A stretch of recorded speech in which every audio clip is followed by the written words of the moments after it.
சென்னையில் நேற்று சவரனுக்கு 1440 ரூபாய் உயர்ந்த ஆபரண தங்கத்தின் விலை இன்று 640 ரூபாய் குறைந்தது.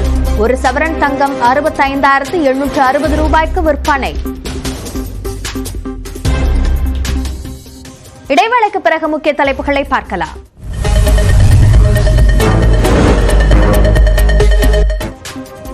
வணக்கம். அடுத்த 30 நிமிடங்களில் முக்கிய தலைப்புகளை பார்க்க இருக்கிறோம். சட்டப்பேரவை வளாகத்தில் அதிமுக எம்எல்ஏக்கள் அறைக்கு செல்லாத முன்னாள் அமைச்சர் செங்கோட்டையன் சபாநாயகர் அறைக்கு சென்று அமர்ந்ததால் சர்ச்சை.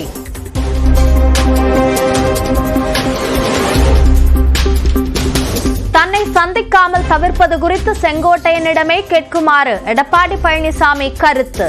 தனிப்பட்ட விவகாரம் குறித்து கேள்வி கேட்க வேண்டாம் என்று செய்தியாளர்களிடம் வேண்டுகோள். ஒரு பட்ஜெட்டை பாத்துருக்கீங்க, விவசாய பட்ஜெட்டை பார்க்க முடியுது. உங்களுடைய அவரை கேளுங்க. காரணம் அவரை கேட்டதானே தெரியும். என்ன கேட்ட எப்படி தெரியும்? அவரை போய் கேளுங்க சார். நீ அவரை கேளுங்க. ஏன் தவிச்சுன்னு அவரை கேளுங்க. இதெல்லாம் இங்க கேட்கிற கேள்வி இல்ல. தனிப்பட்ட முறையில் இருக்கிற பிரச்சனை இங்க பேசாதீங்க. எங்களுக்கு நிறைய பேர் வரல, ஏன் வழின்னு கேட்கலாமா? அதை கேட்க மாட்டேங்கிறீங்களே. ஒரே நிமிஷம். இங்க எத்தனை பேர் வந்திருக்கிறோம்? மொத்தம் 62 பேர். அவரோட வேலை இருக்கும். செங்கோட்டையனை சமாதானம் செய்ய முயன்ற அதிமுக எம்எல்ஏக்கள் தலவாய் சுந்தரம், கடம்பூர் ராஜு. செங்கோட்டையன் இருக்கை அருகே அமர்ந்து 5 நிமிடங்கள் பேசிய முன்னாள் அமைச்சர் KP அன்பழகன்.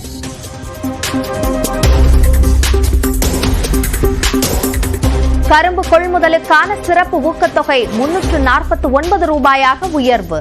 வேளாண் பட்ஜெட்டில் அமைச்சர் MRK பன்னீர்செல்வம் அறிவிப்பு. உழவர் சந்தையில் விற்கப்படும் விளைபொருட்கள் இனி வீட்டிற்கே சென்று விநியோகம். உள்ளூர் இணைய வர்த்தக தளத்துடன் 20 உழவர் சந்தைகள் இணைக்கப்படும் என்றும் வேளாண் பட்ஜெட்டில் அறிவிப்பு. வரும் நிதியாண்டில் 17,000 கோடி ரூபாய் அளவிற்கு கூட்டுறவு பயிர்க்கடன் வழங்க இலக்கு. உழவர்களின் குறுகிய கால கடன் தேவைகளுக்கு 3,000 கோடி ரூபாய் மூலதன கடன் வழங்கப்படும் என்றும் அறிவிப்பு. முத்தான திட்டங்களுடன் தாக்கல் செய்யப்பட்டுள்ளது வேளாண் பட்ஜெட். முதலமைச்சர் MK ஸ்டாலின் பாராட்டு.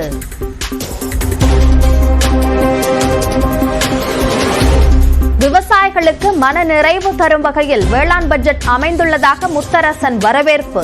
பயிர்க்கடன்கள் முழுமையாக தள்ளுபடி செய்யப்படவில்லை என அண்ணாமலை விமர்சனம்.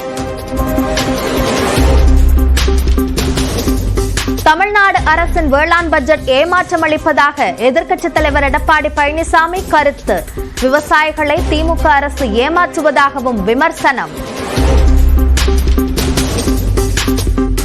ரயில்வே தேர்வில் தமிழ்நாட்டைச் சேர்ந்த மாணவர்களுக்கு ஆந்திரா, தெலங்கானா உள்ளிட்ட மாநிலங்களில் தேர்வு மையம்.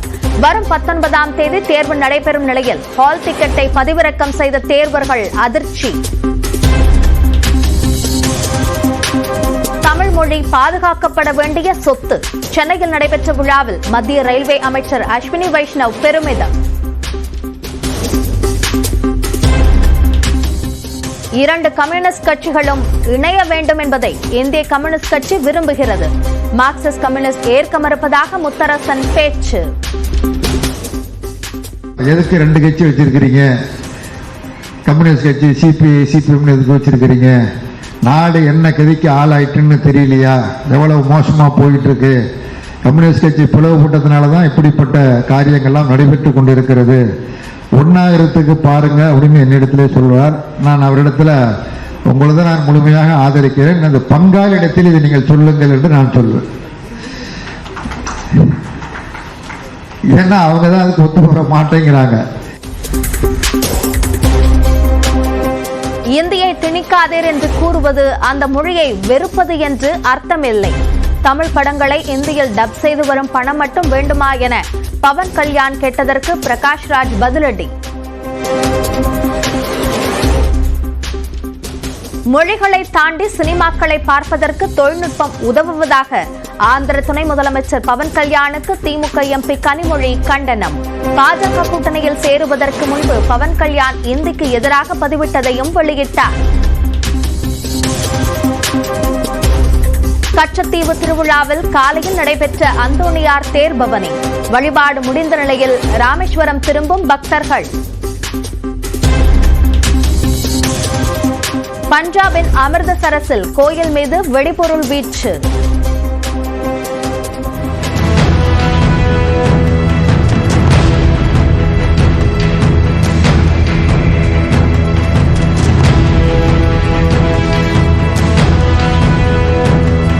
இருவர் தப்பிச் சென்ற நிலையில் பாகிஸ்தான் உளவுத்துறைக்கு தொடர்பா என விசாரணை.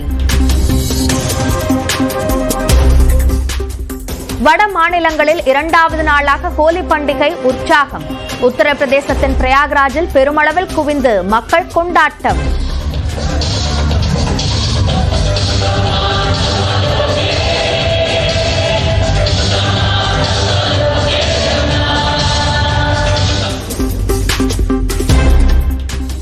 கர்நாடகாவில் அரசு ஒப்பந்தங்களில் இஸ்லாமியர்களுக்கு 4 விழுக்காடு இடஒதுக்கீடு.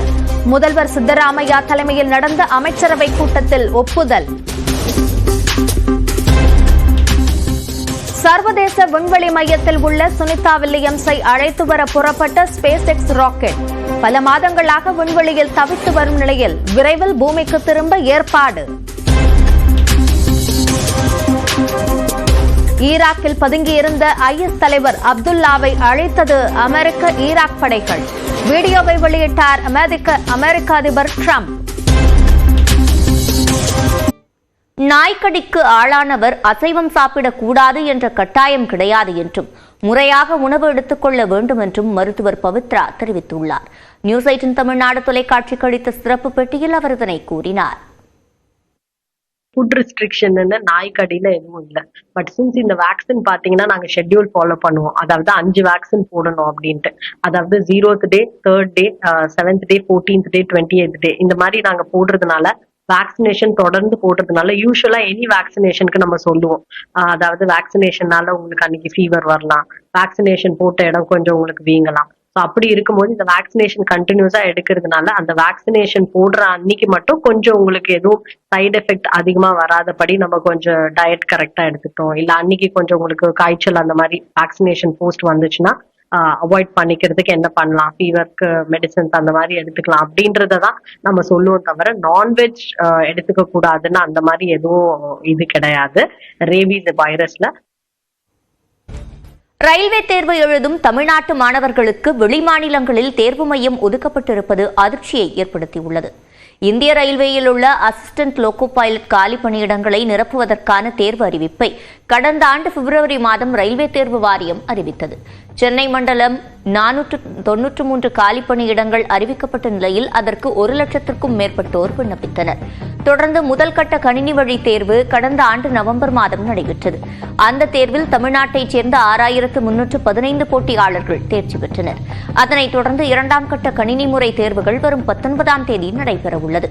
தேர்விற்கான ஹால் டிக்கெட் வெளியிடப்பட்ட நிலையில் போட்டித் தேர்வர்கள் ஆன்லைன் மூலம் பதிவிறக்கம் செய்து வருகின்றனர். இதில் தமிழகத்தில் 80% பேருக்கு வெளிமாநிலங்களில் தேர்வு மையம் அமைக்கப்பட்டிருப்பதால் போட்டித் தேர்வர்கள் அதிர்ச்சி அடைந்துள்ளனர். பெரும்பாலானோருக்கு ஆந்திரா, தெலங்கானா உள்ளிட்ட பிற மாநிலங்களில் தேர்வு மையங்கள் அமைக்கப்பட்டுள்ளதாக கூறப்பட்டுள்ளது.